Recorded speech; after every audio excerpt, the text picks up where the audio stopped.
Welcome to the tea party. Hi guys, welcome back to my channel. It's your girl T and it's the place to be because what you are now rocking with a real MC. Sorry.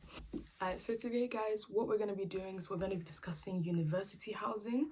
I'm gonna tell you like my top 6 tips, especially when looking for housing, and I'm gonna give you a little reason behind why these are my top 6. So, number 1, look at where you're going to live.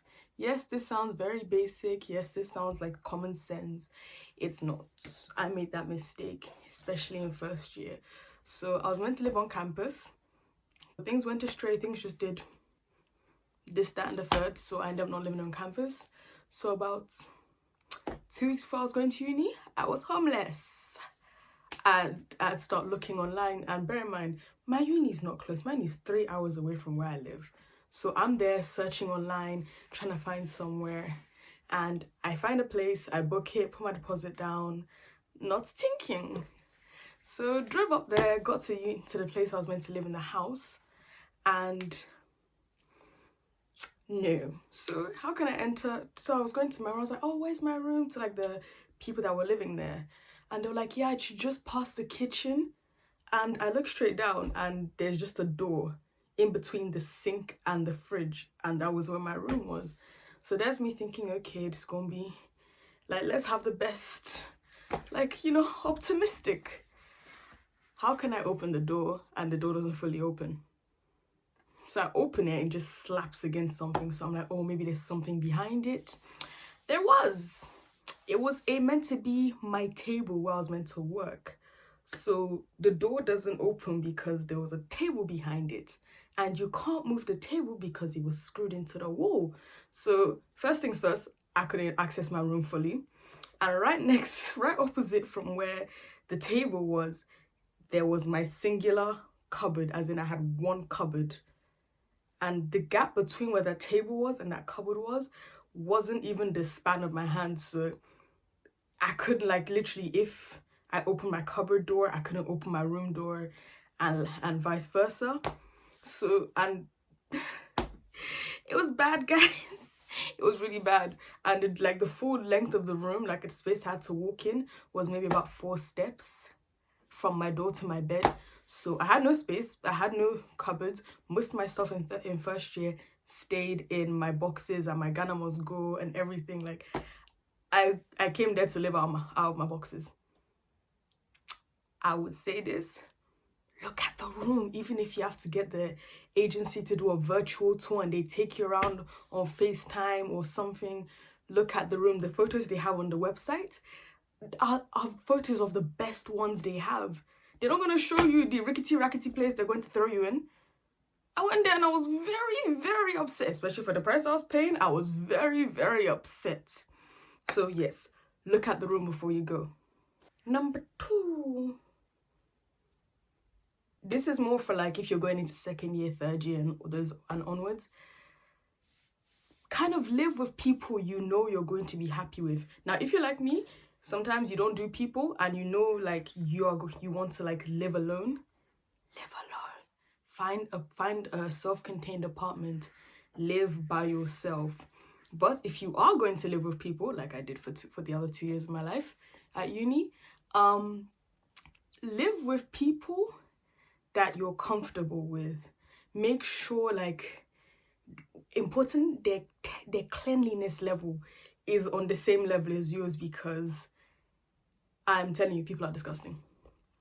People are disgusting. One of my friends, her roommates were so messy, she got ants.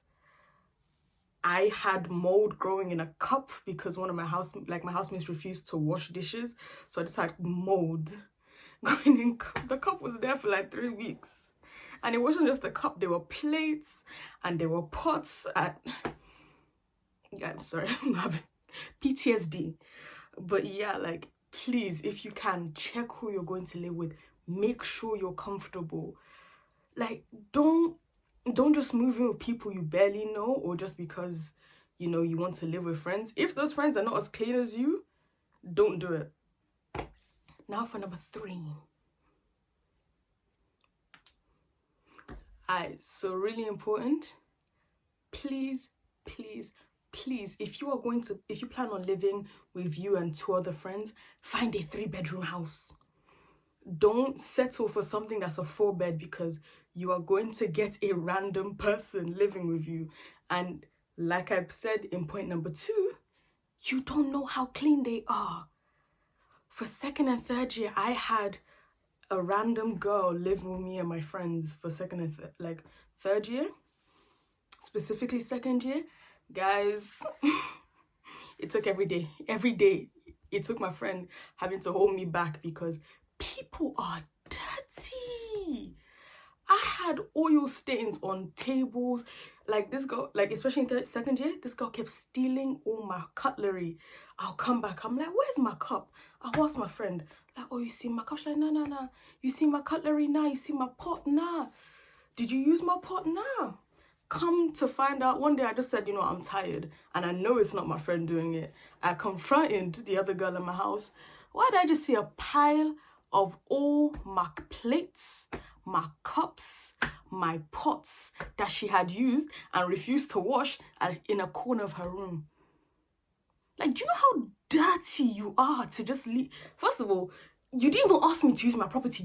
You went inside the kitchen, went inside my cupboard, opened it, said yes, let me use her pots.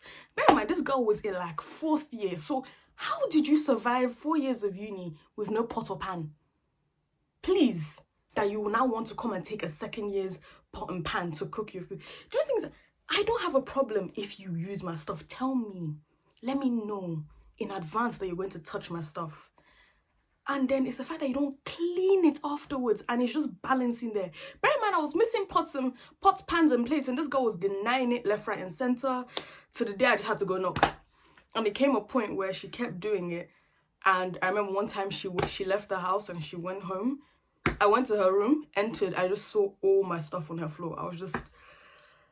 And I was vexed. I called the landlord. I said, I can't do it. Like, how? Why are you like this? And I'm pretty sure I had high blood pressure whilst I lived there. Guaranteed. Number 4.